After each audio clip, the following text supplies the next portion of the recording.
Hey guys, welcome to episode number 59 of the Virtus Performance Podcast. Today I sat down with Jarryd Palser, who you would have heard from before, episode number 4. He also interviewed me on 19 and 20, and he was in the crew that sat down for episode number 52, the Squadcast. So Palsy is a teacher, he's an educator, he's an elite human. So today we sat down with one of our good friends and one of Palsy's colleagues, Tommy Olden, who is also a teacher.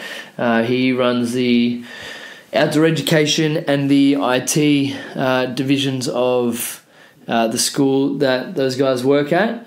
So today we kind of sat down and had a discussion around education, where it's going, how technology can make it better, how it can impact our learning in a negative way. We talked about sports for a bit. We talked about life. We just kind of had a cool conversation. So hope you guys enjoyed the episode. If you are enjoying the episodes, please share, subscribe, do all that stuff. I would love it if you could push the podcast to reach more people. Enjoy.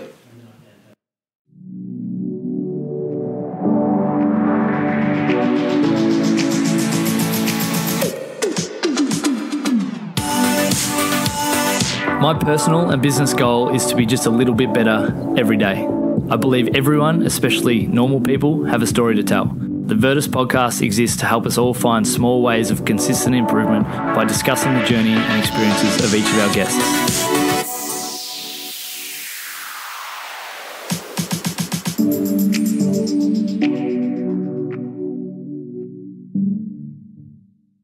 Good athlete. Yeah, but it's cycling. It's chess on wheels. It's chess on. It really is. It really is. But how do you forego a couple of hours sleep to watch the tour? I think it's just like it's a pinnacle of endurance. It is sport in the world. Isn't like Kona in pinnacle of endurance sports? That's over 3 disciplines. Okay. There isn't a marathon To in do pinnacle of endurance sports? To do about 200 k's a day for 20 days. Yeah, it's impressive. It's just up hills like this. Bullshit. Are they still doping? Hard to say. Yeah. Have you seen Icarus? Haven't seen it yet. No? Have you? Yeah. I know everything about it already from Pulse and talking Cam to Pulse and other people. Yeah. It's insane. But that didn't help him. It didn't, in terms of results. No. Yeah. But you needed luck. Yeah, well, of course you need all the others, He went backwards. So much needs to happen for you to win. But the thing with doping is it doesn't necessarily guarantee you the win. It makes you a better athlete. It makes you a better athlete, but then the technical and tactical side of the sports doesn't change. Yeah. Absolutely. And you've got to have the mental power. Yeah, it just doesn't make it easier though. But it's all the Russian stuff's kind of insane. Yeah. But if you haven't watched Icarus, get around it. I started recording, by the way. Did you? We're on. Oh, we're actually on. Yeah. No, sneaky. I think my favourite cyclists are like the Peter Sagan. He's just a rock star that's amazing at cycling. He still has chest hair and a beard and wears funky glasses. He's not about being as aero as possible. He doesn't care. It's all in the legs. And you're talking to someone that if an hour ago you asked me if the Tour de France was on at the moment, I would have been like, I think so, but I'm not sure. It's going to get swallowed by the World Cup at the moment. Well, that's true. Did any of you boys watch the last 2 games? Not a fan of that game. No? I was getting up ready for VGT this morning and it was on in the background. Yeah? Yeah. I don't know. Soccer's an interesting one for me. When big events are on like the World Cup, I'll watch it, but struggle to get into it via like a domestic league as the A-League is. I think there's that. Which is a bit of a weirdness for me because I'm like the sport's tragic. Who would go watch table tennis on TV if it was on, but soccer was... You cannot get into that. Can't get into soccer. I'd rather watch lawn bowls than soccer. Almost. Really? There's something about the World Cup, the excitement around the World Cup, like the Olympics, it just gets me up and about. Yeah. I won't necessarily get up and watch much of it. I only watch the Aussie games and I watched half an hour of last night's game. Sorry to all the Poms out there. Go Croatia. But yeah, I don't know. It's just something about that time of the year. with those Every sports. 4 It just years. gets me up and about, makes me want to. Soccer's an interesting game, very strategic, and I think it's a game too where sometimes you can be the better team on the day and lose, which is, I know it can happen in all sports, but it seems to happen a fair bit in soccer more than any others. I guess. Low percentage play after low percentage play, and whoever makes the most low percentage plays will win. Yeah, I think the Simpsons episode sums it up the best when the commentator's going nuts when it goes centre back, passes to right back, passes to centre back, holds it, and it goes on and on like Results that. in a riot. That's great. Yeah, no. Yeah, it's a weird sport. It's probably the most played in the world, but I don't know. As Australians, I think we struggle to conceptualise the Because we're importance used of to it. fun sports like AFL and Just something that's rugby more and- action-packed. I think that the game moves more. Well, can you dynamically. Are there any other sports in the world that will finish at either 0-0 or 1-0, and it's like, yes, that was a fantastic spectacle for 90 minutes? Ice hockey? They score more than soccer, though, don't Games can be 1-0. they? Really? Yeah. There you go. But it could be like a soccer score. Yeah, but they get to 3-0. punch each other in the head. I think with soccer, the amount of things that are stimulating to watch per minute is just so low. Yeah. Like you can't take, like in ice hockey could be low scoring, but 3 guys per minute get slammed into the wall, and so you're happy about it. And it goes up and down Yeah. 8 times. And you're engaged with it. Yeah. Whereas, you tap someone with your toe in soccer and They fall over. Yeah. someone falls over. I And just can't the get crowd past that. shows their disdain towards the umpire, and And you can effectively park the bus and play a real defensive style game. And Everyone just that plays FIFA is just going, yeah, park the bus, good. Yeah. Great reference. put 10 guys in front of the goalkeeper Yeah. and try and hold out for as long as you can, which can be successful as well, and try and win on a counter attack. Yeah. I don't know. Interesting sport. What's the best sport in the world? That's a good question. Like, everyone's going to have their, like, with no real way of measuring it, everyone's going to have their own answer. But if you could pick one sport to watch or play for the rest of your life, what would it Watch or play? be? Yeah. I'm a big fan of European handball. I've never actually played the game. European. Or team handball, as it's called in Europe. I just think it's just a combination of a lot of different sports that Yeah. that you can take elements of the sports that I like Yeah. into. So things like basketball and footy and those kind of things. It's fast paced, like scores are like 60 to 50. Yeah. There's a lot of good elements to it. Tommy? For me, it's the obvious choice, which is basketball, which I've loved playing since I was small. But on the spectacle level, when you watch an NBA game, you've got the sheer athleticism of the players, especially given their size. We rave, Brody Grundy covers the ground and Max Gorn covers the ground, but LeBron James is the same height, and he can handle the ball like a point guard and throw down. The ball does bounce straight back up to him, though. Yeah, and the agility of it. I'd like to see Max Gorn versus LeBron James in one-on-one. Tear him to shreds. Absolutely. So you've got the athleticism, and especially for the size. Then you've got the skill component. Yeah. So, executing, shooting, ball handling, passing, and then it's tactical as well. So, how you run your offense and defense and that sort of thing. There's a lot to it. From a physiological point of view, like, I really want to get around NBA just for the athleticism, because they're just specimens of athletes, but I just can't get into it. I'll watch it and I'll be like, nah. Almost. Yeah, even with the introduction of 20-second timeouts. It's a hard game. It can be a hard game to watch. Yeah. There's a lot of breaks and stuff like that. It's very in What's with American sports and short attention span, quick breaks or short breaks, and it's all factored into the TV audience over there. That's where they make all their money. yeah, true. Sell the advertising. Yeah, that's actually not bad. And Australian basketball's kind of gone away from that and shortened the game to 40 minutes and then less time at half time and these kind of things, so it fits in a 2-hour window. Yep. Kind of thing. They've bumped it up for the kids. Yeah. And basketball has grown alongside it. Yes, absolutely. It's grown a lot in Australia in 5 years. I think it's going to keep going up too. Yeah, well. Big consumers of it. Yeah. Yeah, women's football's probably the best spectacle, I would have thought. Haven't seen a lot. But I hear Well, it's got to start somewhere. It does. It's going to improve. It's probably one of the highest growing sports in Australia, if you look at population-wise. Yeah. The thing with women's football, they expected a major increase, like an increase in the skill level across the board from the first AFL season to the second. But the players became better athletes from the first season to the second, and were able to apply more pressure on the ball carrier. Yeah. So almost the opposite. Yeah, they play on the same size ground with less people, and they're less skilled at what they do, essentially. So they make it very difficult to transfer the ball down the ground. They're better athletes, and they're finding better athletes. They've picked a lot of people that haven't been playing football for a long period of time. Like, you ask, or you do a poll of all the men's AFL players at the moment, and they've probably all been playing since they were 6 or 7. A couple of them may have started mid-teens, but you look at a lot of the girls, and a lot of them would have started 3 or 4 years ago when this... Yeah. But you're going to see now, you're going to see the benefits in 10 years' time, where the girls have been playing at a junior level since under 12s, under 10s. It's going to come.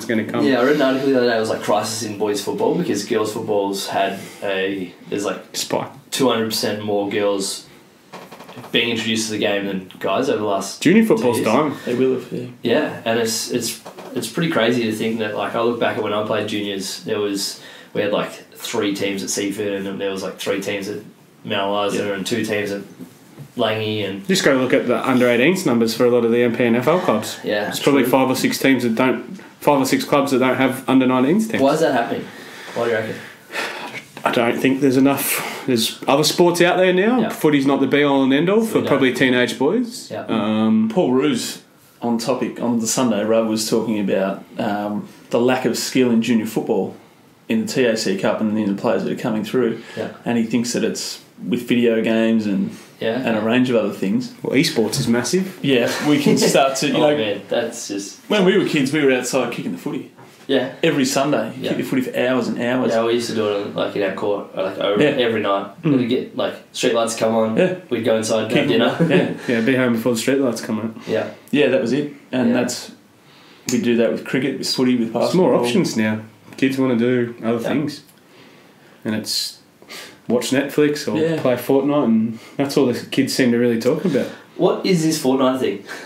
Oh, what is it? Is it a game? It drives me nuts because the kids at school, I'm so tired, I played Fortnite till 2 a.m. and it's just a game. It's just a game that you enter. I think randomly. I don't actually know because I refuse to even try it. I don't want to try it. I think I've got a little bit of it. It'd be really good.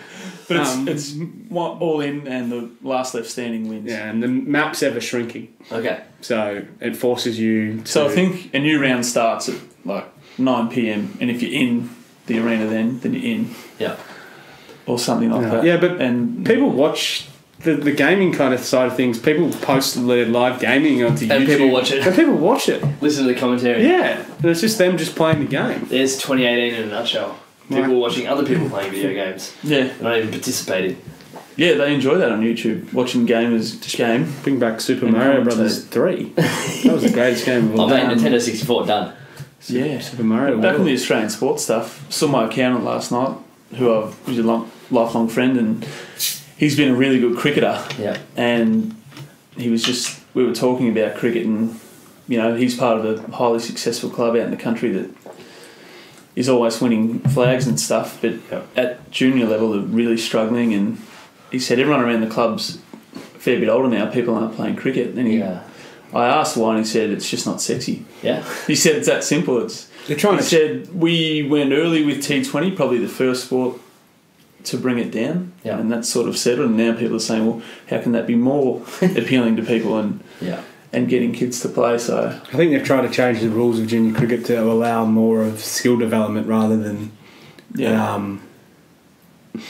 traditional methods where you're out. So I think a lot of cricket, it's a hard game to really build skills in if you're not actually skillful. So I think they're trying to change the development of the skills within the game and giving more flexibility to then the traditional rules. There was a big thing about it last summer, so they're starting to try and less people too and smaller grounds. Super 8s. Yeah, I don't know what it is, but just having more of a pathway where it's more enjoyable rather than standing out there. Because I used to play cricket as a kid.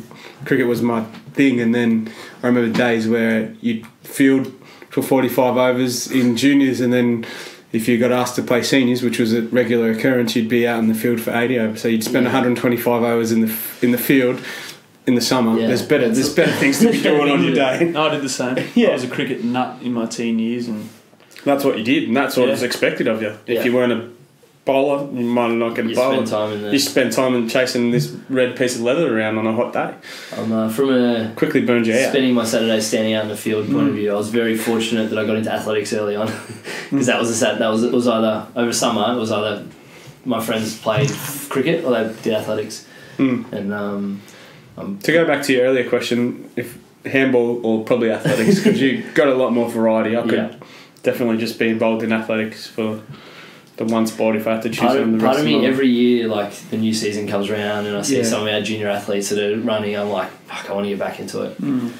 Yeah, I want to be that old guy running around the track with bare feet and long hair and see that guy in Boston, singlet. The guy, the caveman. Yes, that was fantastic, immaculate. Well, so back on because we haven't properly introduced the great man over here, Palsy, everyone knows who you are. Jake Hobbs. Yeah, I hope so. I've been on a few times. What do you do? What do I do? Yeah.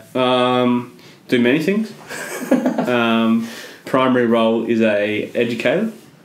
Good. Yeah. TK, Tommy, welcome. thank you for having me. I'm same as Pulse. I'm a teacher. There's a few strings to that bow. Same with Pulse. Different things that we do at work. Yeah. Whether it's leadership or in our own classrooms. Yeah. But I'm a passionate outdoorsman, and that's part of why I teach outdoor ed. Nice. And the environmental side of it. And then, a bit contradictory. So you've got the IT outdoor ed mix. Yeah, it's kind of hard because, I'm our person at school in charge of IT and e-learning and improving that practice throughout the school. And whilst I'm about focusing on using technology to leverage teaching and learning, in my own classroom, it's how can we move away from that and learn in the outdoors. So, how does that balance work? Like, how do you go with that balance? Like, or trying to find the balance. You got to work hard. Yeah. For one. Do you feel like you're contradicting yourself with the kids sometimes? Oh, not really, because we look at ways technology can leverage our outdoor experience as well. Yeah. And the role that plays in our performance, in our comfort. But does that take away from the experience? Yes, at times it does, which is why running low-tech trips is always beneficial as well. Yeah. Kids go scat. Like, you take their phones off them for 4 days and it's like their world's ended. Really interesting on that, though. When smartphones became sort of a thing where all students had a smartphone, at first, it was like you were taking the oxygen out of their body on a camp when you took their phone at the start. Yeah. To now, it's they can't wait to hand the phone in and not have it for days. Yeah. They cannot wait for it. Yeah, you trained them up to be accepting of that for sure. Yeah. Do you think that's like, that'd be a natural thing with a lot of guys that age now, or do you think that's because they've been under your expert tutelage for a period of time? Could be that. I think once they've had an experience away from it, they see the value in it. They realise the sky's not going to fall in. Yeah. I think Tommy does a fantastic job with those guys and they respect that. But if it was anyone else out of the group of students that we teach, I think a lot of them would struggle. Yeah. Yeah. How can we become less reliant on things like the phones? Like, as a wider society, like, not just in an education sense. It's a real tricky one because obviously, as Tommy said, they can leverage your experience in what we do, and to an extent they can make our lives easier, but it's that tipping point is when it becomes detrimental to our life as well.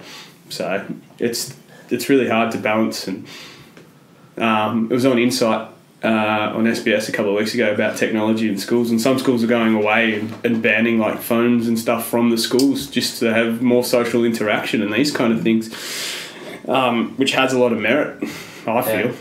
Like, I think a lot of the problems that we face would be fixed with banning some of the technology. It would be. But obviously that's going to hamstring what you can do and what you can expect to do in the classroom as well. Yeah, it's about tooling the kids with, the understanding of when and how to use technology.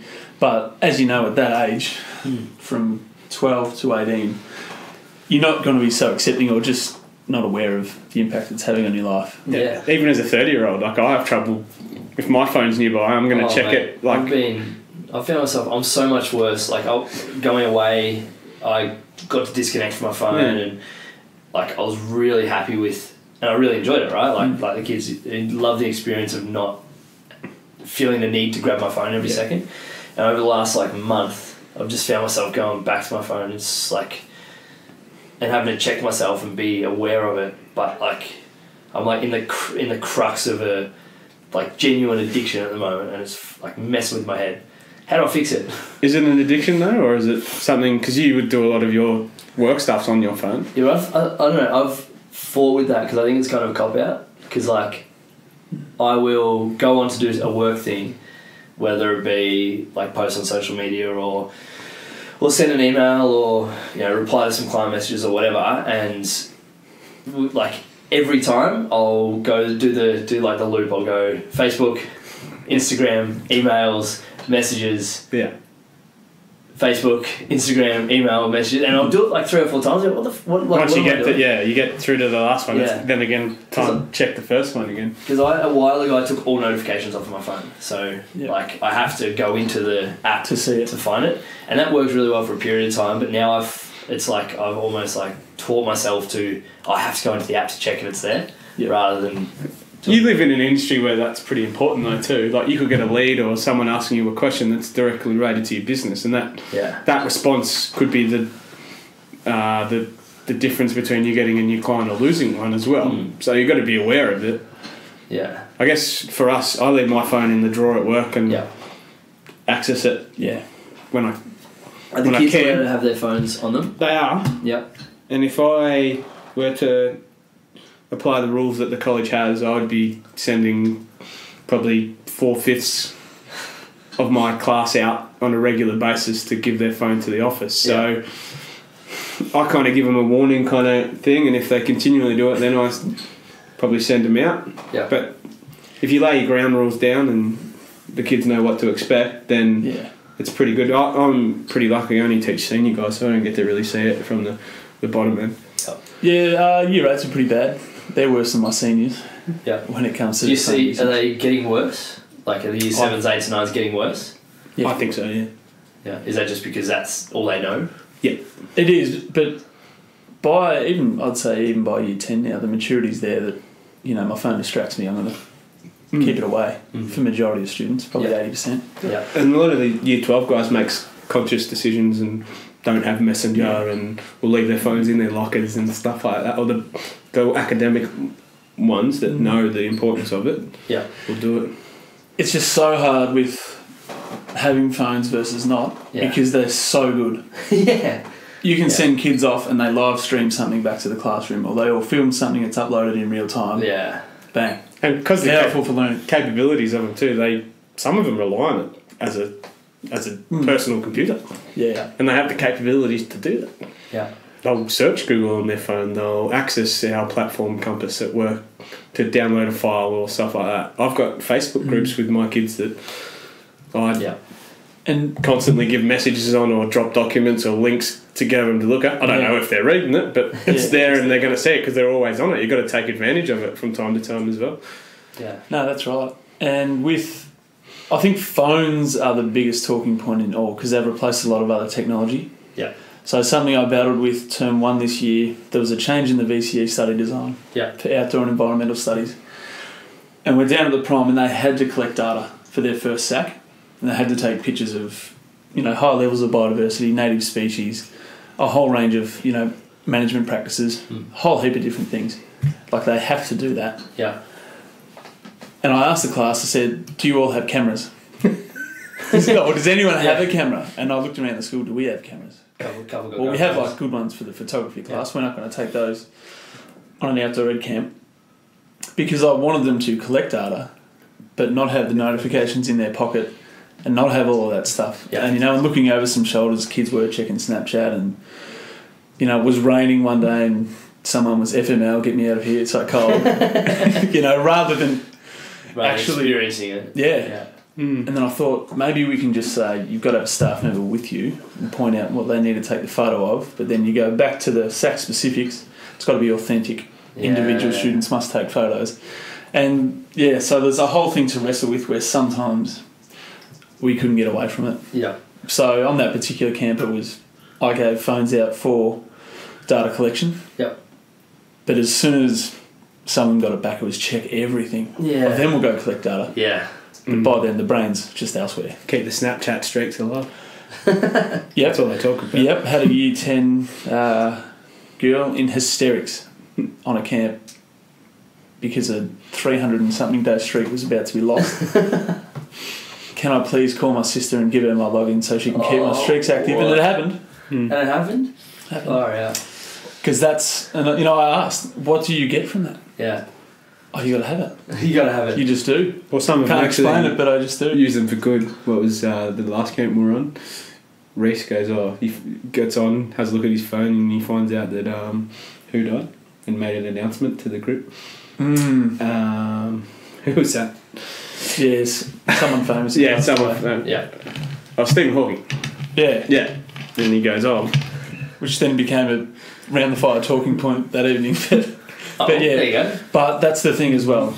You're best not to know sometimes. You could be 3 days into a 10-day trip. Yeah. Personally. Yeah. And you find some bad news. Yeah. Where trip's gone. Yeah. That sort of thing. So they only got those phones for the last day, the last 6 hours really. Yeah. So yeah, look, something we wrestle with. But then, as I say, that's one side of my job, and the other side is to leverage that technology in the classroom sense. Yeah.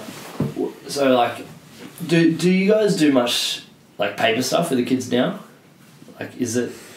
Well, VCE, Yeah, which you have to. Like, you're gonna have you physically have to write your answers on a piece of paper, and a lot of the assessment that Tommy does at Unit 3, 4, and I do it in for outdoor ed and sport and rec and teaching Year 11 maths as well. It's all on paper, so that's a skill that these kids kind of still need to have. And until the VCE goes away, where it's all done on a computer, which I don't see happening I can't see happening soon. Then the skills of writing on paper are still ultra important, particularly for those VCE stream kids as well. Major flaw with VCE is that it's a written test, because of course there are multiple ways to assess learning and understanding.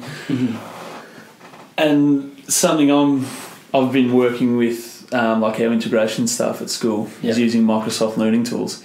And so for students that struggle to read and write, using dictation in OneNote, where they're explaining something and it automatically is just coming up in their responses, or something's being read to them. If they learn that way, and it really helps them learn through years 7 to 10, and then they hit those exams, it's not an option. Yeah. So you kind of caught between a rock and a hard place. You are, but that's only gearing them for VCE success anyway. Well, which is only one part of it. Yeah, well, that was one of the next question. Like, how are you guys changing the way you educate to educate for life rather than educating to pass the tests? There's still a lot of flaws in what we've just said, and it's come up for discussion a lot when I've been here in the podcast, and we've talked about the model which we should adapt, or there's things that we should be teaching rather than what we are. It's an ongoing thing, and if you spend too much time and energy getting upset about the things we're not actually teaching, from our level, it's really, really hard to change. And that the curriculum and what you see just this week, I think Turnbull was trying to secretly rewrite the curriculum without any input from teachers and stuff like this, and they want to make sure that there is a science or math degree person in the school now to increase the level of awareness of science and engineering and maths kind of thing. So there's heaps of components to that question that is, and that sounds a little bit pessimistic to think that. Look, we're mandated by what we have to teach from the government, and that's it's sort of Ministry of Magic. And the influence they had at Hogwarts, it's exactly that. So we have to teach and get through what we're told we have to. Great use of pop culture. Making it relevant, which is something that you need to do, of course. Educating for life. But I think like a lot of the learning isn't related to the content. If you can do it the most.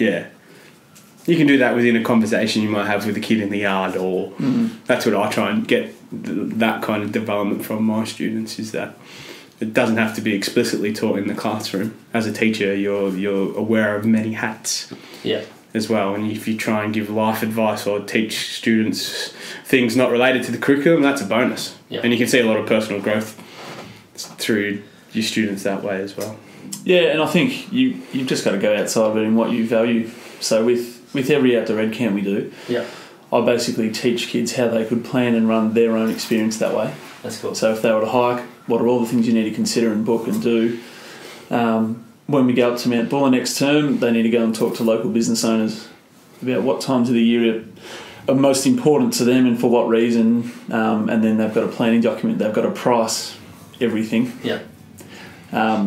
Distance and time travelling from Melbourne. A whole range of things they need to consider so they could do it themselves when they leave. And even just having the courage to go and talk to a store owner because they think, they won't want to answer that question. Of course they will. Of course they will. Yeah. And that sort of thing. But I definitely do think there is scope within the curriculum to teach these life skills. And it's important. I think they're really, really important. Yeah. Because we have the same old kind of things that we say, and that how come I never got taught how to do my taxes? How come I never got taught to change my tyre? How come they teach us Pythagoras, but when am I ever going to use that again? As a maths teacher, that's really... That's what you get all the time. That's when am I ever going to use this again? I still have music. Yeah. Yeah, well, you'd be surprised. So I've got this triangle at home, right? Yeah. I was drawing this triangle the other day and I really needed to know the hypotenuse of it. I have a really good get out for that because kids will come in from maths or something. We had to learn about this and I don't get it. And why do I have to learn about this? Yeah. And I just say, I'm not maths, so I don't know. Go and find a maths teacher. No. Thanks, Tommy. That's not you getting out of it. That's just you handballing on. It was the first time in my teaching experience said, you're really like a dad. You like maths. I said, I'm 30. What are you trying to say? I'm old now? Come on. Washed up. Yeah, Dad, that's it. I said, I'll just hand in my whistle and texters now and move on if that's the case. And look, education in society is transformed. We could do a unit on tax, or there could be someone on YouTube that has a gun and will explain everything you need to know in 5 minutes. But then why don't we implement YouTube videos more often to as a part of the curriculum? They are, of course. Yeah, absolutely. And the way that they're presented to students on different platforms. Yeah. Well, you see it, whatever it may be, is easy to do. You see it firsthand. You've come in a couple of times. Yeah. The kids eat everything out of your hand. But if I said exactly the same thing, they're not going to listen to me because they hear my voice every day. Yeah. Well, it's like if I tell KP to do something and someone else tells KP to do something, and she's going to have two completely different responses. When I used to part of the Unit 4 course in Outdoor Ed is looking at the climate change debate and analysing each side of it. And we used to watch this ABC program, Can I Change Your Mind About Climate? Yeah. Where a skeptic and a scientist travel the world and show each other different pieces of evidence or talk to other experts in the field. I really want to watch that. To try and change each other's mind about it. Yeah. And, that would last a period, and then we'd look at some other stuff, and we'd do a heap of things. It'd probably last 4 periods worth of work until I found this YouTube clip titled Guy with Whiteboard and Marker Destroys Climate Change Debate. And it goes for about 4 minutes and bang. Yeah. Everything you need to know in 4 minutes. And that's a homework task. Yeah. And the rest of the time you talk about it and discuss it as a group. And then you apply it to the second exam style situations. Yep. Done in a short amount of time. Do enough teachers do that? Do they do their own I think research to find that stuff and find ways to leverage what they're teaching? I think so. I hope so. Yeah. Because otherwise, you're doing a lot of the work yourself. Well, not that you couldn't do the work yourself.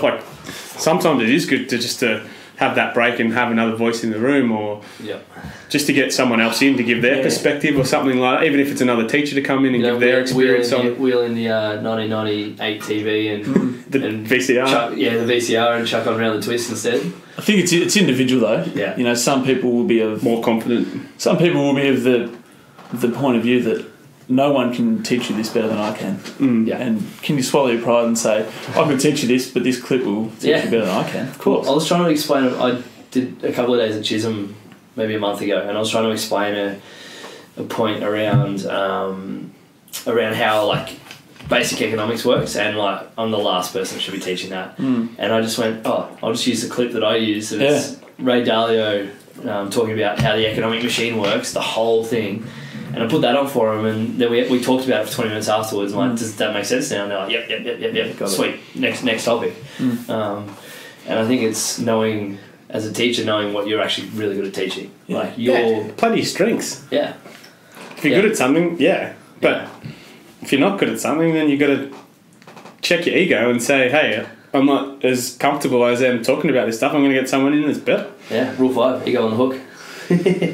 I'm pretty lucky though. With VCAL, you've got a bit more flexibility in terms of what you can really teach and really what you can really drive. So the curriculum is a lot more open to interpretation. There's some set learning outcomes and goals, but how you facilitate them to your students is a lot more open. So I'm in a good position where I take full advantage of SBS and ABC, and we drive a lot of the content that we teach through episodes and shows such as You Can't Ask That, Filthy Rich and Homeless, Go Back to Where You Came From, and these kind of things. So, and being able to use them and teach things about homelessness, Indigenous and Aboriginal Australians, and people living with disabilities and these kind of things, and using that as a platform, I've found has worked really, really well. It's almost a case study, so you relate it around something central. But rather than being a paragraph on a page, you've actually got a real person and a real program to use. One of the questions I've asked occasionally at the end of the podcast is, if you could go back to school, what are the 2 or 3 subjects you'd bring into it? What do you two wish as teachers that you could, it might be what you take out of the curriculum or what you put in, like if Malcolm just goes, TK, Pulse, what do you want? And you what do you want to learn about? What do you want to teach about for your kids? What do you want the... You need something that's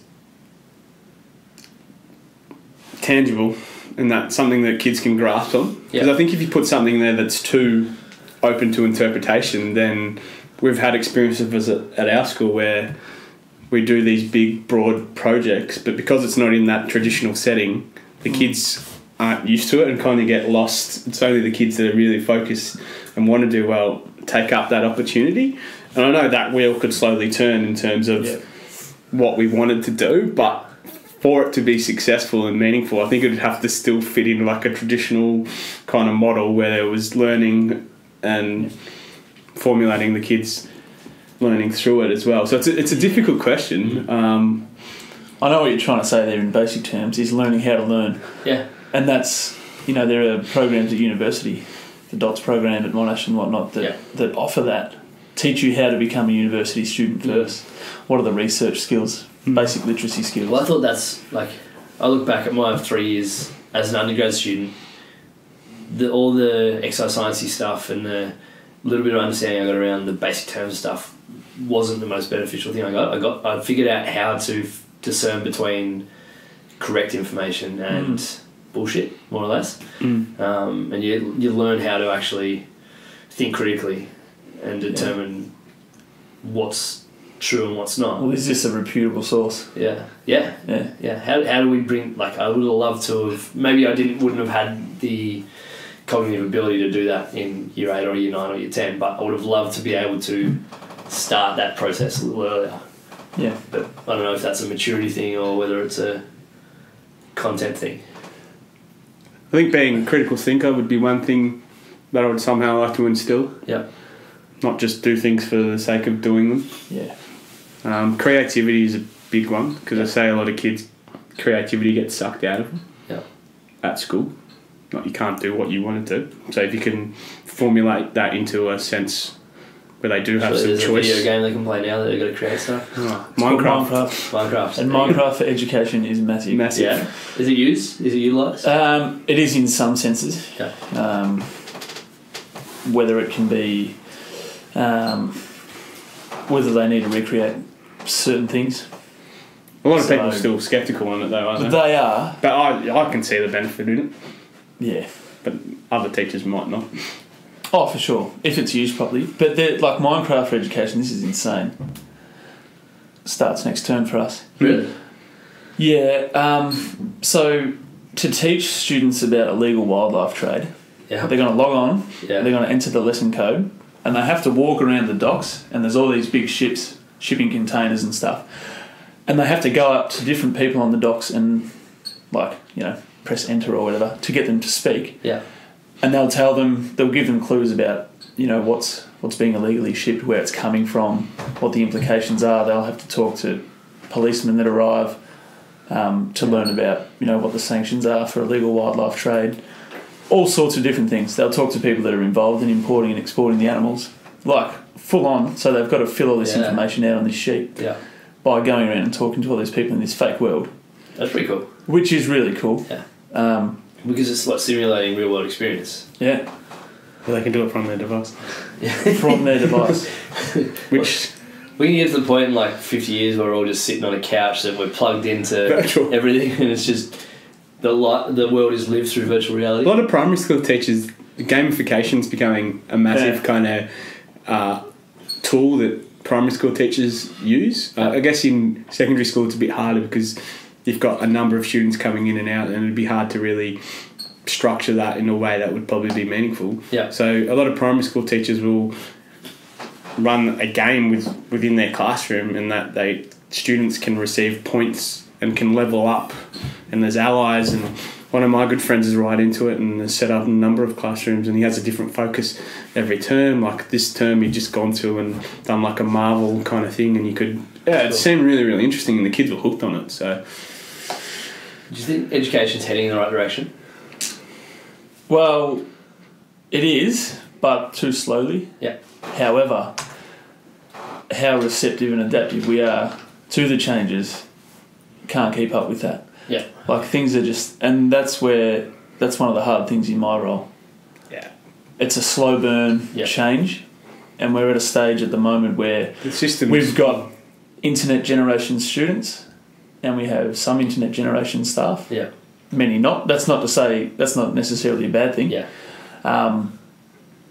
But to understand that students live their life through this vehicle, and trying to slowly implement that change where technology isn't the be-all and end-all, but it's used, you know, it can be relied upon, it's used frequently to leverage teaching and learning. Mm-hmm. But by the time you finally get up to a certain level, it's the wheels it's just gone again. Yeah. The system's reactive rather than being proactive. It is. It's not ahead of the curve. It's always going to be behind the curve. It's Yeah. always going to be. That's the nature of technology and how it's developed. But Yeah. for something to filter down, like I've explained before, it could take a year. And as Tommy just said, that year the wheels turn to the next cog and it's starting again. And it's, you know, I had the question teaching staff, remember how to use OneNote and what they can do with it. Yeah. They said, geez, this OneNote thing's good. When did it come out? I said it came out, first edition was 2006. And they just looked at me puzzled.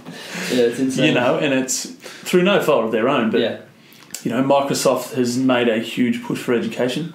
Yeah. And they've pushed all this amazing stuff for free to schools now. I mean, it's somewhat marketing. Absolutely. It's like, hey, love the Microsoft ecosystem while you're at school, and then when you leave, you want all of that Go stuff. buy a MacBook. Yeah, you know, so... but it is fantastic, but, you know, access to these resources.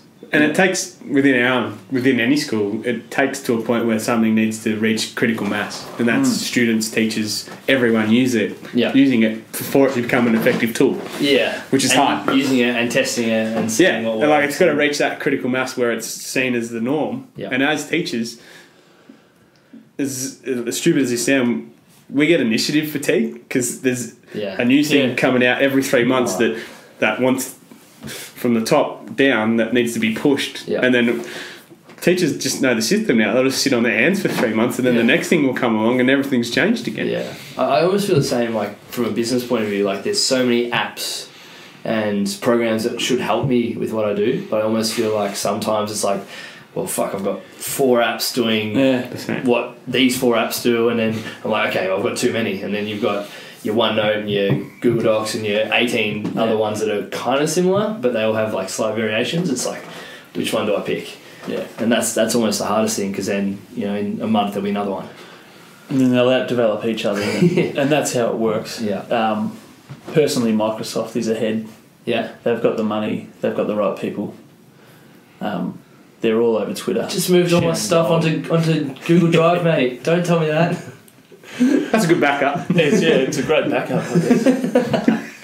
I don't want to have to go back to Microsoft. You'd have to pay for Microsoft. Yeah. Whereas education, it's a terabyte OneDrive storage, downloading whatever you need. It's good marketing. Yeah, that's great marketing. No, it is good marketing. But yeah, that's outlasting technologies is a tough one. Yeah, because the wheel's going to keep turning no matter what. Yeah, look, its role is to make things easier. And some would argue more that's efficient. not. And yeah, for plenty of people, it's, well, I have to learn this thing and it's tricky and it's different to what I know, so it doesn't make things easier. Yeah. So, yeah. But like, there's enough of a case for just good, authentic teaching. Yeah. You know, what does that look like? What does like good, authentic teaching look like? There's too many. There's too many variants on that, I guess. Yeah. But you know, one of my mentors, she's about to turn 60 at school. She's got the motherly touch in the classroom, and that's all it takes. Yeah, awesome. That's all it takes. You know, technology doesn't play. She plays the mother role with us as well. She's amazing. Shout out, Belle. Technology isn't the be all. Shout out to Jill. Shout out to Mrs. Langford. Just brilliant. And she taught me so many things that, you know, if I'm all guns blazing about technology, that I may have overlooked. Or I've just noticed this kid doesn't write on even lines. Yeah. Like has a different space between each lines, or can't do this, or they appear to be having trouble reading. Or it just could be these little things that you really pick up on, or just these little strategies and games and activities to fill time or whatever that are just gold. I think the hard thing with teaching is that everyone's gone through the process of school, and everyone has an opinion from the outside looking in. Yeah. So 99% of people have gone through their education prep to 12. Yeah. Right? So they know what a teacher does, know what a teacher is. So they therefore have an opinion of what it should look like, which makes it difficult. And I think one of our good friends, Wok, uses this analogy too, that he says that like... Jeez, settle down, mate. Sorry, mate. Shout out to Wok. Hopefully he's listening. Is that it's not like as a doctor, because I've seen this happen on a TV show, I can come in and make a comment about what you should be doing and what's right and what's wrong, which makes it very difficult from an outsider looking in as well. But authentic teaching can be a number of things. As Tommy said, it's the way you want to set up your classroom and how you relate to your students. And I think that's a big thing for me. If you can build that rapport, that's going to repay you back tenfold later on. That's the biggest thing for me. And look, outside of the secondary sense, it's a bit of a bit contradictory at uni that we learn that chalk and talk is not the way, and you've got to be innovative and do all this. Yeah. But they teach you through that exact method. You know what I mean? Yeah. That's it's the only way we can get through everything in time. And so is it though? Yeah. It's that needs to transform, but at the same time, university teachers, they don't have a time to build rapport with students. They don't know them. Too many. Yeah. So that whole system. So is a big part of your job just connecting with students and just getting to know them at least on some sort of personal level? Absolutely. Yeah. First lesson with new classes, with juniors, I know them by the time they're seniors usually, is just getting to know each other and what their strengths are, and just through a range of can be games, different activities, can be a simple activity where they've got to set things out. Or that lovely one where you give them instructions on how to fold paper. Talk to me. It's a good one. You can find it online. Everyone gets a piece of paper and they can't see anyone else in the room, and they've just got to follow instructions on how to fold it a certain way. And then when they all come back at the end, there's like 15 instructions. Yeah. Though they often have something different. Really? That's cool. Just based on their views, and some of them which are just completely out of whack. You can sort of categorise students that way. Yeah. I like the other one where there's a big list of instructions and the kid reads through them. He set them up and the last one said don't do anything, but they've done all this stuff leading into it. That's always a good one to get them started as well. That's always good. In outdoor ed, when they start at year 10, students will come into the room and they might have cliques and little groups that they're a part of. And then we have our 4-day hike at Wilson's Prom and surfing and that, and they've all been in different groups. And then like the buzz in the classroom, the next time they're back, They all work together, and it's not just teacher, cool. student more than anything. Yeah. If we want them to collaborate and learn off each other and even have the confidence to speak out in class, absolutely, they have to be on that level. And it can be hard when they come out of grade 6 and there's a whole heap of new faces in the year 7 classroom, and everyone's a bit shy, and some people can even just be a bit pigeonholed from there, I guess. Yeah. So do you find Jarryd's an amazing tool for them to be able to kind of all get on the same level? Yeah, absolutely. Yeah, it is. It's just through the time and the activities. It's at a real strength, but finding time to do that stuff. It's a team. Yeah. Because they go through a struggle. Yeah. You see the benefit of what Tommy does in outdoor ed. Like, he's got some fantastic results from a VCU level, but you can see the friendships that these guys bond through outdoor ed. Probably other things involved too. Like, a lot of them come from a Year 9 program that they're all together. Get a lot coming up, which is based on an outdoor ed experience. A lot of it is. They get a taster of what that is. Yeah. But yeah, those kids are some of the better kids. Not better kids in the school, but they just seem to have their heads switched on. Yeah, and I think that does help on the results side of thing with, if I lay down an expectation that this work's done by this day, they'll do it. Yeah. Like, don't let me down. And kids that have let me down and felt bad, they'll pick it up and knock it over next time. Yeah, we're sort of putting a hard line on camps now. If you're not pulling your weight and things like that, then you may not be going on the snow camp. You might be eligible. Yeah, it's a privilege. Just because you're in the subject doesn't mean you're doing it. Yeah, that's cool. So it's just a standard thing. Yeah, and it's the same with Pulse in sport and rec as well. Yeah. Why should you get to do all the fun things if you're not pulling your weight? And that is in itself is a life lesson. Yeah. Don't go through life being a fuckwit and expecting everyone to bend over backwards for you and help you. Or expecting others to do things for you. Yeah.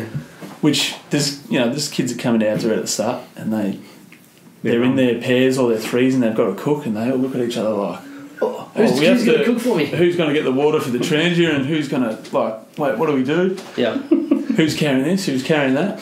Or their mum's the kid that's got the mum didn't pack this, or mum put this in the wrong spot, or whatever it is. Start blaming everyone else. Blames everyone else. Yeah. So when I was at uni and something with the great Bo Miles on a sea kayaking expedition. Shout out to Bowie. Podcast number 20 something maybe. I'm pretty sure it was Bo down at Nurramunga. Yeah. He loves said, that place. No matter what it was whether it was one day or the whole trip, you can't talk about someone who's not here. Oh. At all. That's a good one. So, and it doesn't mean you were talking about someone in a bad way. Yeah. My brother and I went and did this. You can't talk about it. Yeah. You can only talk about yourself and the people you're talking to. And that was interesting. And I guess any bitching or negativity or things like that just gone. You can't do it. And I've tried that with the students and they've struggled a lot. But it's an interesting exercise. You can't talk about someone that's not here. Who told you that? That was Bo. Oh, mate, you've already failed. It was someone I know. Really hard, it is really hard. Can't talk about someone who's not here because we portray a lot of the stuff based on past experience. That would be really hard. Yeah. And particularly if you're in a group of new people. That's a really easy way to shift the blame, like the blame or like the reasons why things didn't work or worked or whatever. It's really easy to just handball it off to someone that's not there. Even if it's not negative, like you said, if it's not negative, you're still... Yeah, that's really interesting. I might implement something like that in like a staff meeting or something like that. It'd be really interesting. And it's an interesting way in the outdoors for kids to look around. Yeah. And have authentic conversations with the people around you rather than relying on past experience. Yeah, that whole sort of thing. So, I learned a lot of what's shaped my practice from my teachers at uni and Bo, and in particular a man named Al. Al Threlfall. He was the tech officer, ran the shed and equipment and stuff. And he was my leader on some camps. And just the things I learned about group management and our world as a place was just incredible. How much of your teaching persona and philosophies are from the people you've looked up to, and how much of it is from your experiences? Well, that goes back to when I started university. Yeah. And in year 12, our outdoor ed teacher, we called him Skip. Chris Beard was his name. But all the boys loved him. You know, he was the captain of the local football team. He was our teacher. He was a cool young dude. He was a mountain biking and skiing going and just did all this cool stuff. And I'm like, man, we want to be like Skip. Like, he's just so awesome. Yeah. And he'd talk to each of us individually on camps. Where do you think you're going in the future and what do you want to do and stuff? Cool. And I said, I just love outdoor ed. I love all this. And he said, you know, you'd make a really good teacher, I think, and I think you should go and do the course I did at Monash, and that's what I did. So that's why you became a teacher? Like those conversations? Yeah. I was already sort of heading that way, but that was the real, I want to do this now, and that's the course to go do. Yeah. And some of my ex-students are now doing that same course.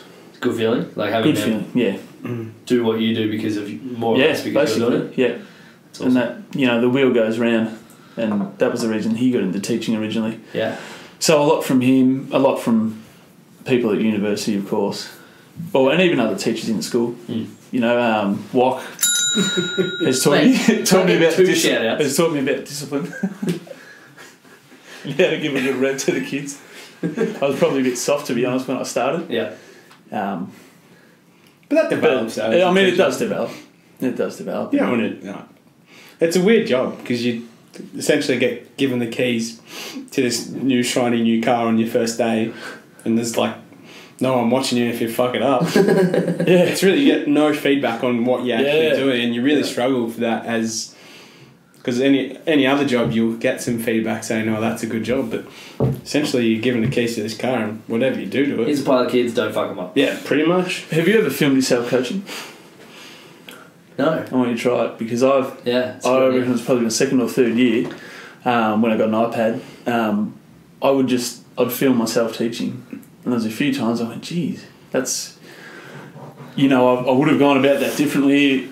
I talked too long, or could have been the way I spoke. Could have been a number of different things. That's really interesting. That I thought, that's not quite what I want to be doing. Yeah. But you don't realise. And we did a thing, and it'll probably start again in the future at school called Triads, where you're in a group of 3, and it was just objective feedback in classrooms. So not on whether you think this was a good quality lesson. This is what you did. But this is just what you saw. Yeah. And you'd ask for students to observe. So it could be whether you seem to speak to the left side of the room or to the right. Did you get to all the students? What were students doing while you were talking, or while they were meant to be doing a certain thing? And the other person's role was just to write these things down, write their observations down, and then you'd have a meeting afterwards and talk about what was there and what could change, and you know, that sort of stuff. I think it's confronting for people, but yeah. But it's just like, it's needs to be improved. Radical transparency, right? Yeah. Like, it's just going and it's being completely truthful about what's actually happened. Like, there's no blowing smoke or bullshitting about how well someone's done, because it's just like, here's what you did. It's not about, don't want to hurt feelings or anything, because for the teachers that want to actually improve and get better, then it's like, thank you for doing this. It's not I feel shitty because you just told me that I looked at one kid for the majority of the class. Like, okay, I look at one kid from the majority of the class. If I want to be a better teacher, I need to spread my gaze out. Like, little things like that. Well, I guess and you're probably in a similar industry with coaching as well, is what makes you a successful teacher? Yeah. What's the drive? If you're giving a tick at the end of the name saying they're doing a good job, what is that? I can't answer that myself. Yeah. That's a hard one really to puncture down, because there's so many different skills involved. Like, I think I know what it is, but that's only in my opinion. Like, if Tommy come and witnessed what I was doing, he would pick up things that I need to work on as well. Yeah. Well, this is a Greg Day quote. Yeah. Or a quote, or like a prod. It's like, what's the definition of educate? It comes from the word adduce, which is to bring out or to develop. So what makes a good teacher is, I guess, or a good coach, or any educator in any way, is someone that can bring out a result or to develop autonomy in certain things. Yeah. But then it's a really hard thing to measure for your X amount of kids in a certain class, or from year 7 to year 12 when they get through. Did I do good? Yeah, I think so. I think they're going to be semi-functioning humans for the rest of their lives. Yeah, but how well do we know them? Yeah. You know, it's students that are funded and whatnot will have an individual learning plan where it could be something really basic for them where they need to complete 3 out of 10 learning tasks for the semester, or they need to rule their book up, or access their resources each lesson online. It can be, simple things, whereas everyone else is just measured on the same performer. And first you've got to know the kids and where they're at. Yeah, that's a big And then you've got to, then they're assessed, on this uniform sort of performer really. I think we're caught in a bit of a cycle at the moment where we celebrate growth, but even if that growth's not to standard. Okay. So a lot of the system's gone, so 7 to 10, prep to 10, the standards where we think you need to be at. All right. And we're celebrating the fact that a kid might be 2 years behind, but they've grown 6 months. That we celebrate that more than much the fact than we're actually celebrating getting kids at standard. Yeah. I think it's a bit of an issue. Do you guys stay in contact with many of your students when they finish? Nah. I got a few that I talk to. Some will sometimes get a Facebook message here and there, just see how we're going. Sometimes you see them at school events, they'll pop in and say good day and stuff like that. There's a couple of ex-students that ask me some questions from time to time about their future and what they think, which is cool. I don't mind that at all. You've told them once, you kind of take them. You want to take them under your wing and those kind of things to make sure that they're successful throughout their whole life. I think that's how I mark my teaching. If I can change one kid's life or give them one good piece of advice that goes on to make them a better person, then I think I'm doing my job right. Yeah. And if it's only one, it's one. But if it's hopefully more, it's more. Yeah. Tommy? I've had the odd occasion. I've more so just people asking for resources. Yep. Like, I'm doing this at uni. Have you got any sort of resources I can use, or I'm meant to plan a unit? Have you got some advice or whatever it may be? That's probably about it. Yeah. Yeah, I guess a question came from wanting to or seeing how well the majority of them would be going. And whether it's whether you can see the progress for the ones that you looked at when they were finishing your 11 year 12 and you're like, these group of kids are going to do really well. Yeah. I'm not sure about these guys. Would it tend to match up with what you'd expect? We get the data that comes through at the end of the year 12 about halfway through the next year about what the percentage of kids of what they're doing and what they've gone on to. Yep. You don't really get to see names with that. Yeah. But you do get an idea of who's doing what and where at the end of that year 12 kind of cycle. But outside of that, it's a bit hard. Sometimes we get ex-students back to talk, which is a good experience. They, particularly to the year 12s and the older guys, we get them to come back and talk about their experiences and what made them the person and what tips they have. That'd be incredibly valuable, right? Oh, for all absolutely. The kids. Meaningful conversation. It gets back to the point where you said it's not coming from your mouth, so they're eating from their hands. What do you find some of the main, points of advice are from kids that finish up and then come back and talk to the kids? They just try the major message. They just give everything a go that you can. It's a bit cliche, but it's make the most of your opportunities, because they say once you leave school, and a lot of the thing is for kids at school is that I hate school, I don't want to be here kind of thing. But I try and tell the kids is that it's actually not that bad. You get to hang out with your mates for 6 hours a day. Yeah. And once you finish, you don't get to do that anymore. That's growing up, and you get to realise that, hey, school wasn't actually that bad. I wish I actually did a few more things right. It just takes that time. Right? Cherish it. Stay as long as you can. But it's a bit cliche, and they just say make sure you use all your available resources. If you want to stay back after school with your teachers and these kind of things. Because a lot of kids don't take that opportunity up. You would have more than anyone. Yeah. Stay back for help. Yeah. I really enjoy that part of it, because it's essentially the bare bones of what we do as teachers. Yeah. You can help that kid individually, one-on-one, struggling with something or a concept, and you can clear that up for them. That's a massive vindication for me, and it makes them feel good, it makes me feel good. I say, I'll do that all the time. But the kids don't want to take up that opportunity because they're probably back when I go play Fortnite or something like that. Or watch Netflix. But I get the biggest buzz out of that within the classroom, teaching students new something and when you see that light bulb moment go off, that's the best part of teaching, I think. I love that as like a coach.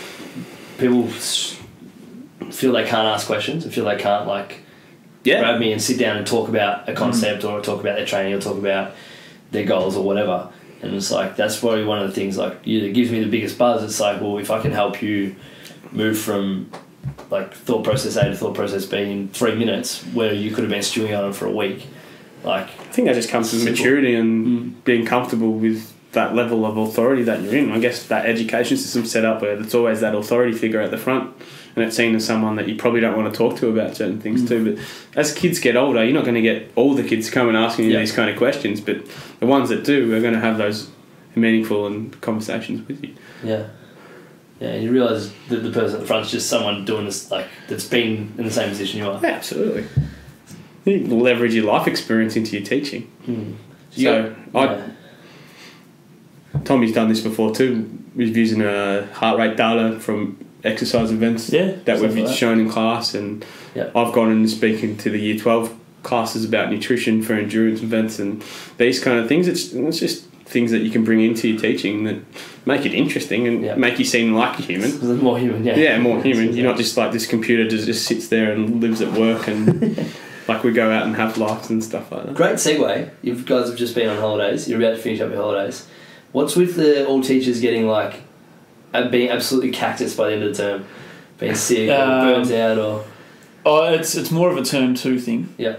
Term 2 is 11 weeks. It's always the longest. It's been 12, 13 in the past. Yeah. Just depends on how the year falls. Easter,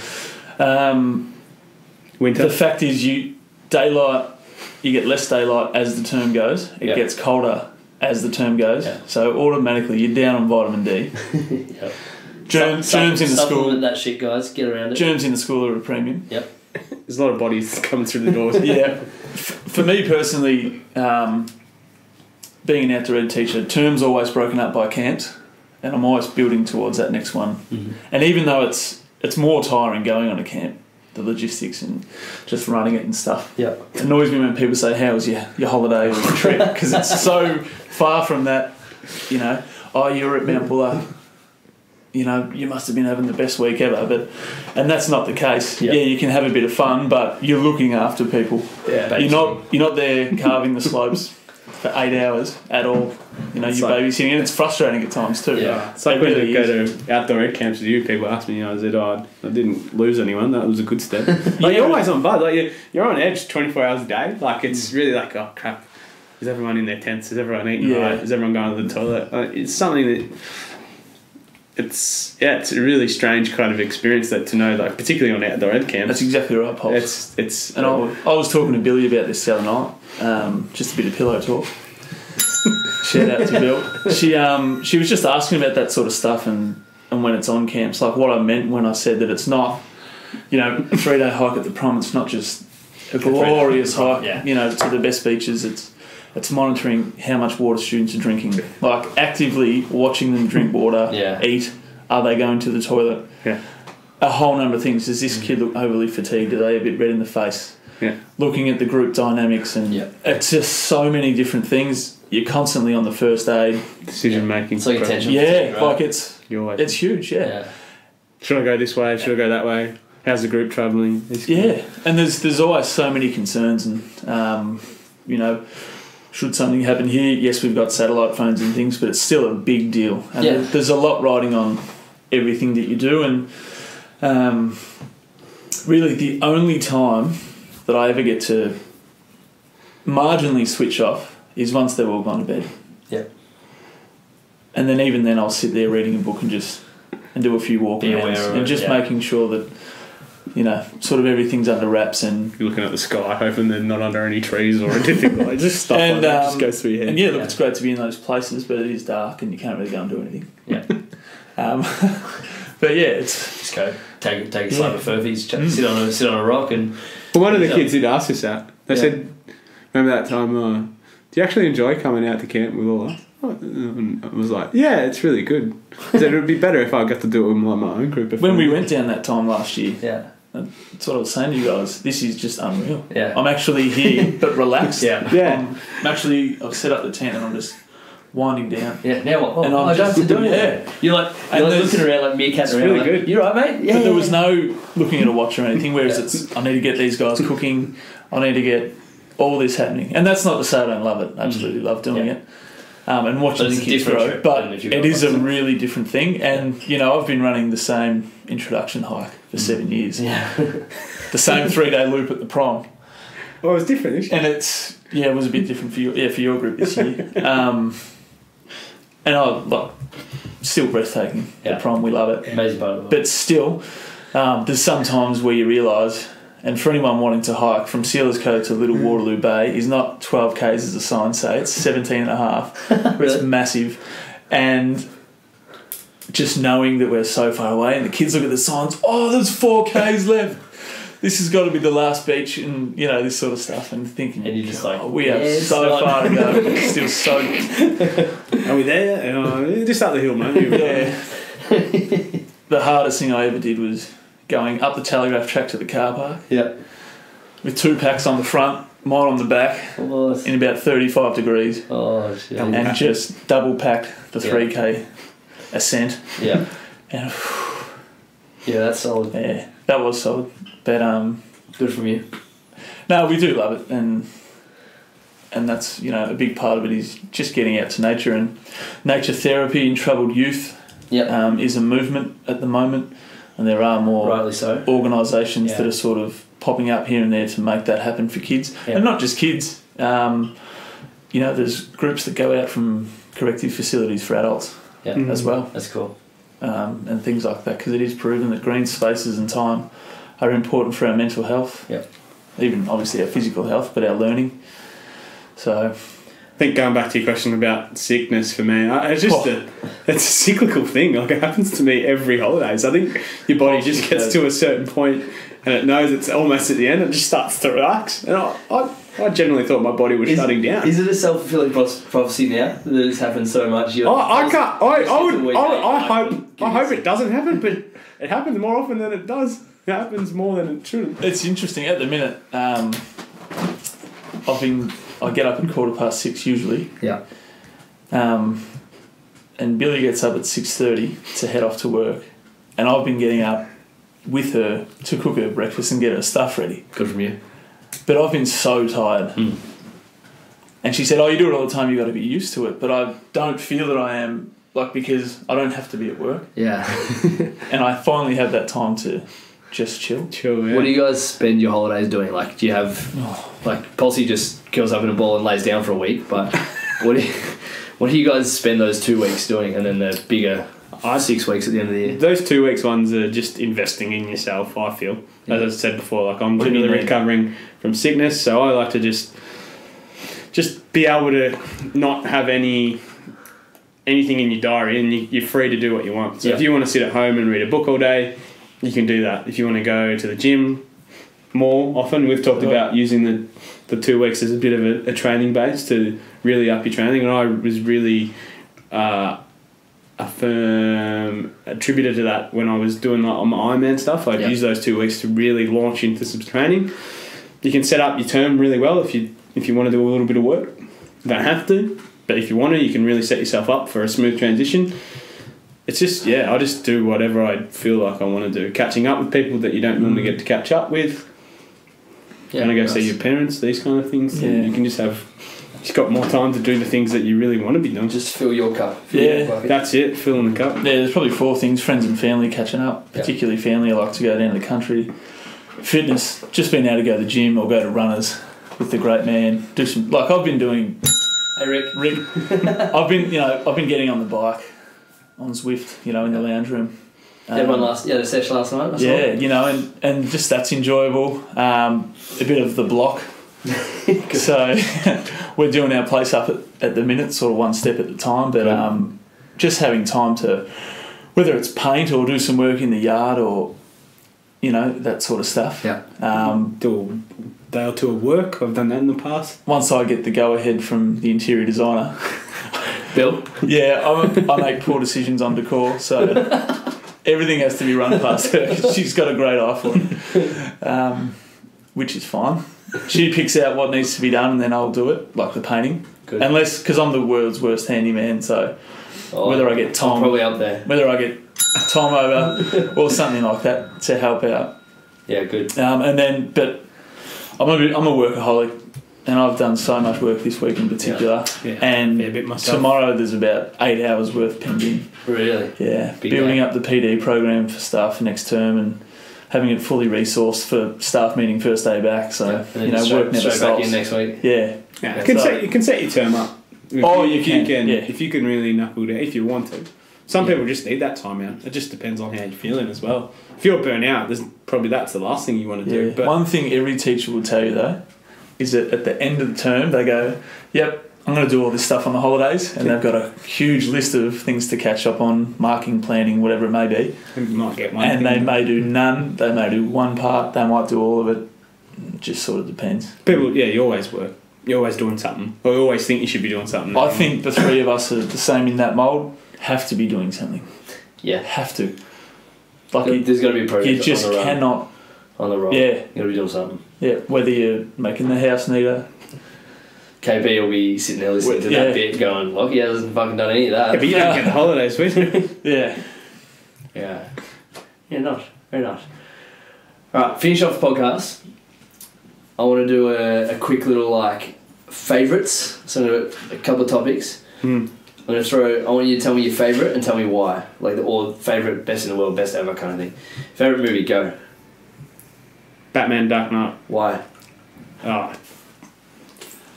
5 goals, 1.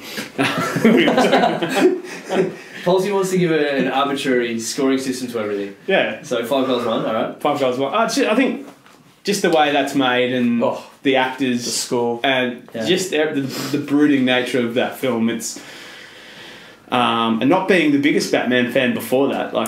As a kid, Batman was kind of popular, but to see that, just the way it was made, it was just done so brilliantly. Yeah. I really like Inception too, but I'm not a big movie guy. But if I get asked that question, my answer is always Batman.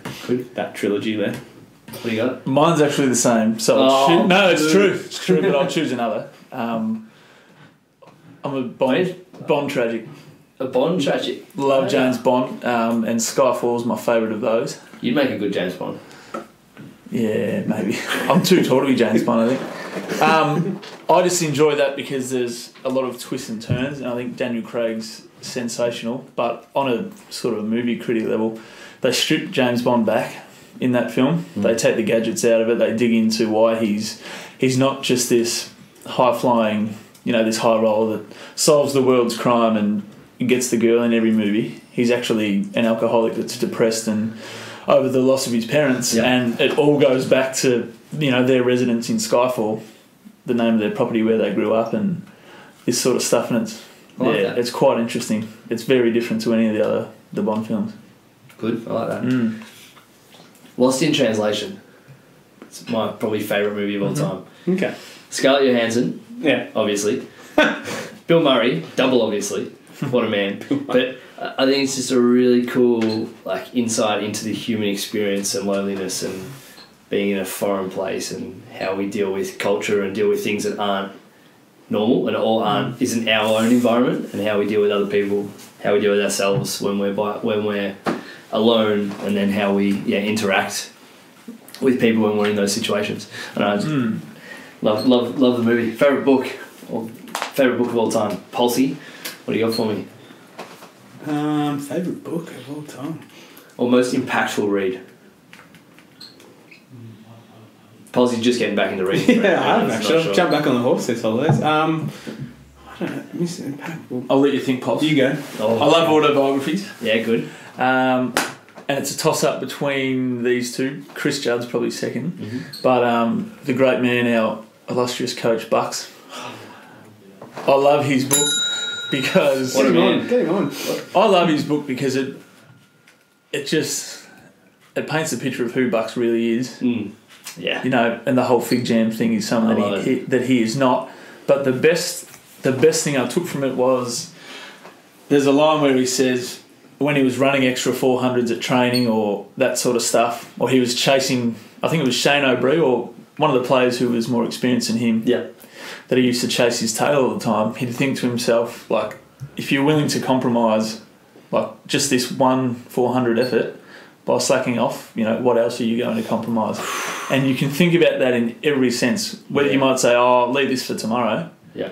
You can think that to yourself and think, well, then tomorrow what am I going to compromise? Or how easy is it to just keep putting things on the back burner? Yeah, and just...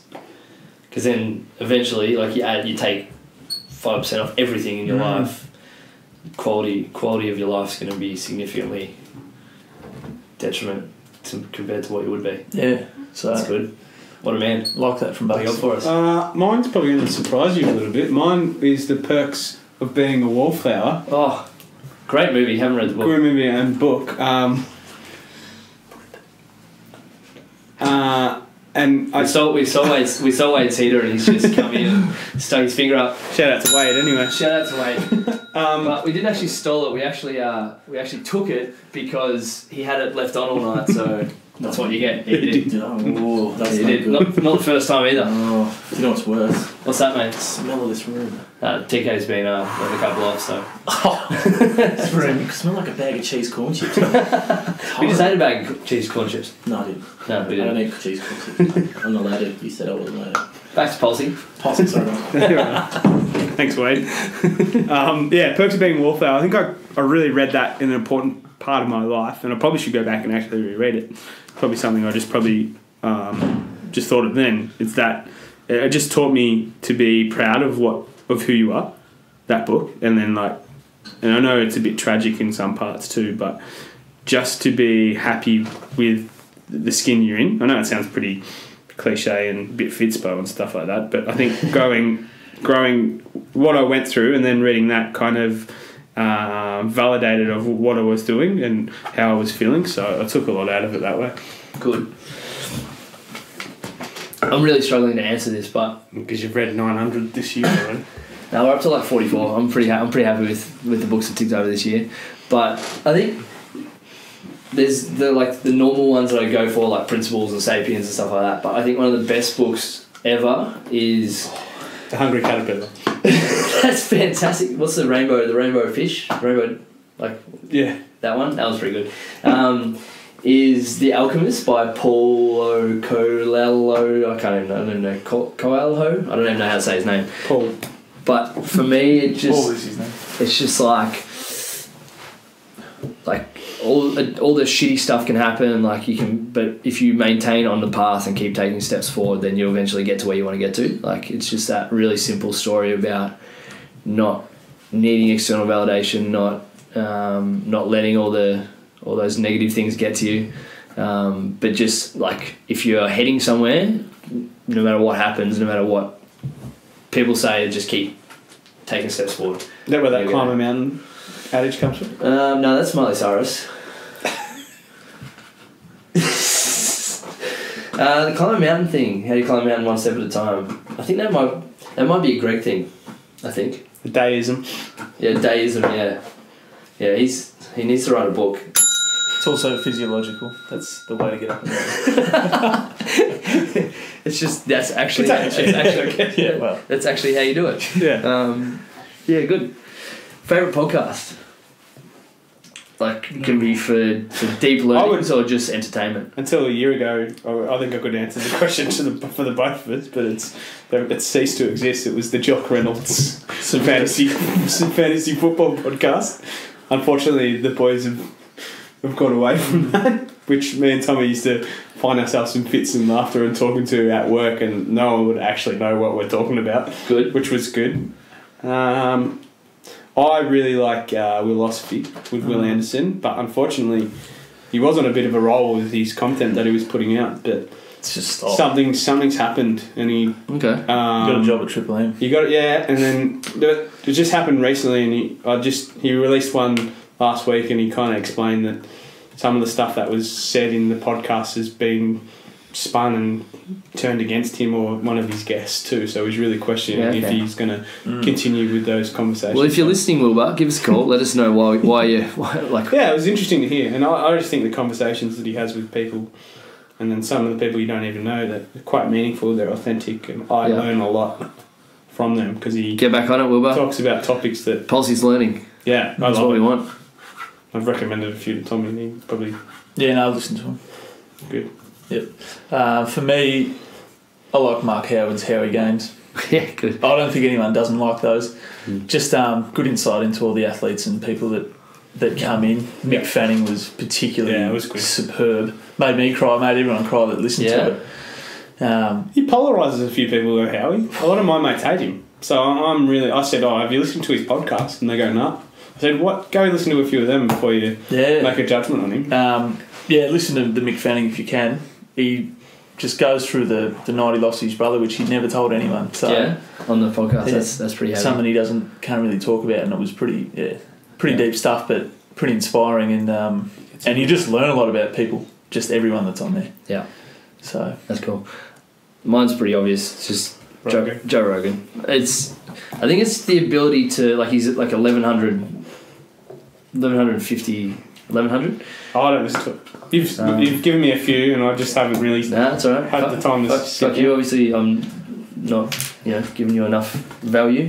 Now that I've moved or about to move, I'll be able to listen to. I've got 40 minutes a day to listen to some more content. 11:43 he's up to, and most of the podcasts are 2 to 3 hours, and it's just that I don't know. There's something about that long form communication where they just sit and talk. If you're not time constrained, you can just let things roll out organically. It doesn't have to be. Yeah, you get some really genuine conversation. Like, there's no agenda. It's just, let's just have a conversation and talk. And like you were just saying about Will Anderson's podcast, like, I don't actually know what's happened or whatever, but or like your mates not liking Howie Day, like they've never actually sat there and listened to him talk about what he believes in, or they're going on with Howie that they see on the radio, they get a short little clip, and we all do it. We all like create a bias, an idea about someone or something based on like a tiny little morsel of information. I really like how Rogan's podcast, you can just sit there and just listen to him talk, listen to him and whoever guest he's got on talk about what they believe in,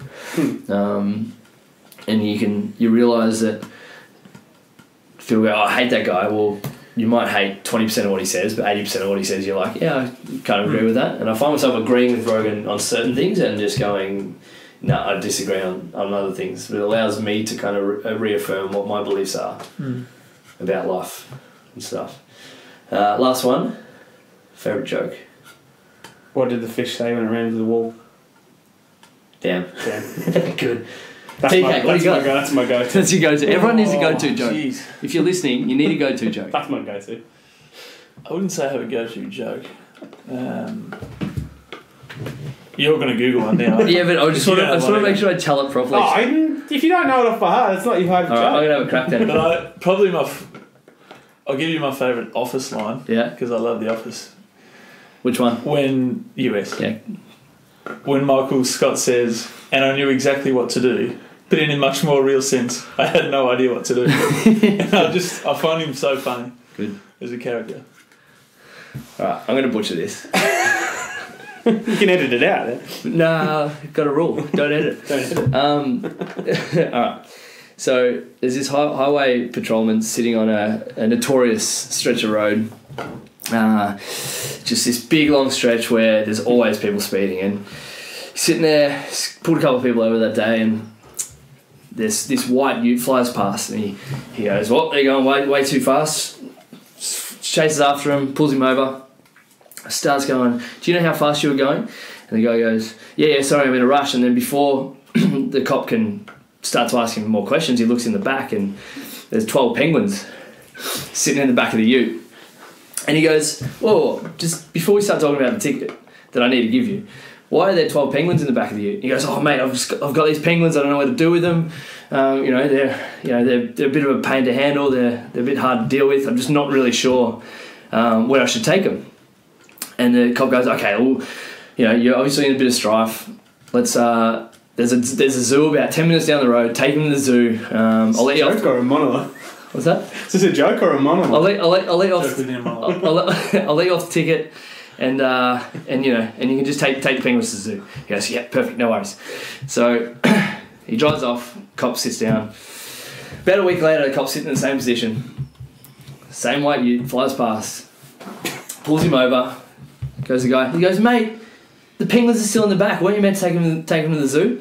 The guy goes, yeah, we took them to the zoo. I'm taking them to the beach this week. No.